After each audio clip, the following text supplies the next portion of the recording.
Well, you all hear the bell ringers. And yesterday I was at a luncheon, and two of the people there were involved with the bell ringing. I think they were with the Rotary or something, coming in, and they said that they just love doing it, and it's fun to watch people, how they react when they walk by. And they even said that, believe it or not, some people were throwing in $50 bills. I hope so. That's Good. That's We good. have Kathy Himes with us, Major Himes, and we also have Michael Himes as well, Major Michael Himes. And you are, how long have you been involved with the Salvation Army? Our whole lives. Your whole really. lives. Okay, Yeah. well, and that seems to be what happens. People get into it and then they're there and they just don't leave because it's an army going forward, right? Right. But a different kind of army. It is. So what did the bell ringers do, and where are they, and where would people see them? I know now they're starting to be inside a little bit so they don't freeze too much. Well, they're actually all over the county, and they are at 4 different Price Chopper stores throughout the county. They're at both Walmart locations, Co-op, ShopRite, sometimes on J Street. We have bell ringers out, so we have a number of locations that in which we're ringing. And this year we're actually helping out doing some of the services in Amsterdam this year because the Salvation Army there recently left Amsterdam, although we'll be there in some form. And so we've been ringing bells even out as far as Amsterdam this year. Okay, so you cover this area, so to speak. Yes. Tell me, where does that money go? I know people drop it in and they say it's going for a good cause.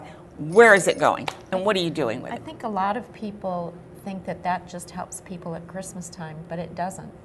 That's part of our budget for the year.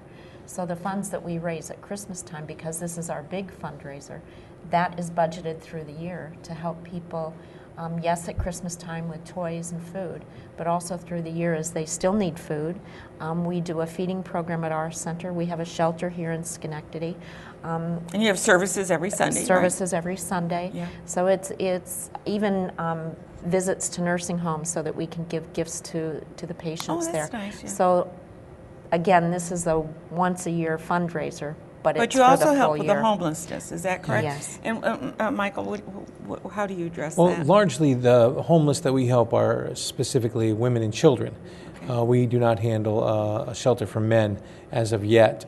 However, we do make referrals throughout various agencies, and we work together quite well, actually. There's a number of agencies that are working very well Yes. together, and some of them are, church-oriented or faith-based, Yes. and doing a lot of good work. Yes, and often if someone comes in who's homeless and needs items, for instance, we have blankets, we have toiletry items, we serve meals, we have coats, shoes we help out with occasionally, and those kinds of things. So helping those who are in need. And then there are other places where they can actually sometimes bed down, even if it's only a mat for the night. They'll at least be get out out of of the the cold. cold. Yes.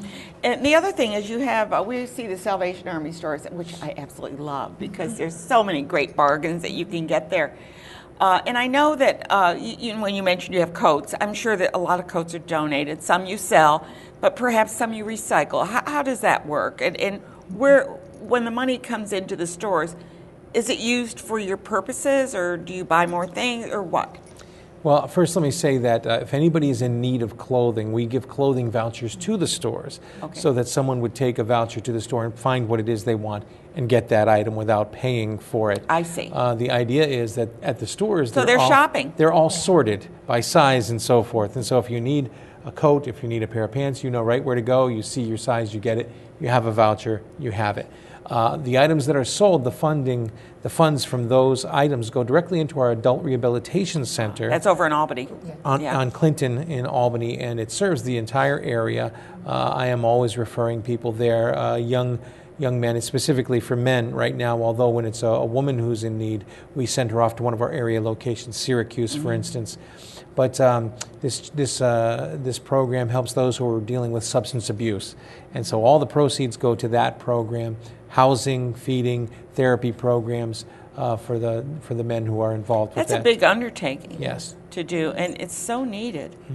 Because if you go into a rehab center, just anywhere else, I don't know what it costs. I mean, it's got to cost you the same amount of money as it costs anyone else, but they charge like $10,000 a month or something in that neighborhood, sometimes higher. So we really appreciate what you're doing to help people that want to have a better life. Yeah. Do you have kids programs? We do. We teach music, brass music, piano, singing. We just started a little dance group, and so yes, as well as Sunday school. Yeah. How nice. And how does one join? Just come on in. Come on in. You got an open door. Get Yes. people in there. We have people who are involved in so many ways. Volunteers. One lady comes in every morning at 6 o'clock to make breakfast for. We feed over 300 people a day at the Salvation Army between breakfast and lunch. And one lady comes in. Oh my goodness. Yes, every and that's Monday through Friday.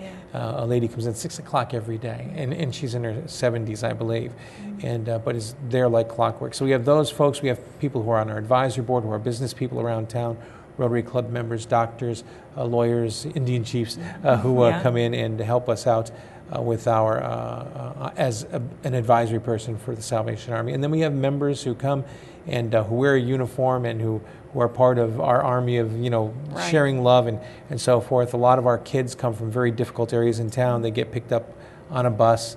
There are locations in town where we pick up kids right after a shooting, which was next door to their home, And so it's these kids have some hope, and we give them skills with music and other areas, and help with homework and all those sorts of things.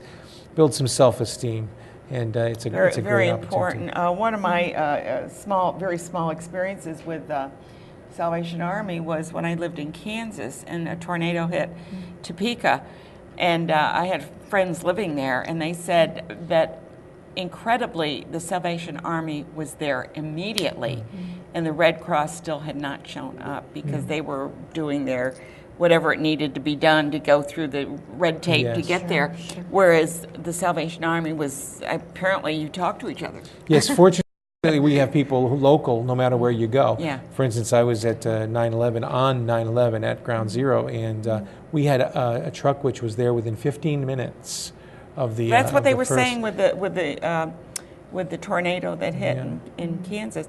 So you certainly are stepping up to the plate to be there when people need you, and beyond, because you're doing things that make people feel good, like dancing and singing and all that. But you're also there for the immediate needs. We urge you to. Where's that bell? Ring that bell. I would like to make a formal presentation of a bell. I to you. want to ring that bell for the Salvation Army. Get out there and drop something in those buckets. They need your help. Thank you so much, Kathy and Michael Terrific. Himes. It's Thank such you. a pleasure to meet you both. Please come again. We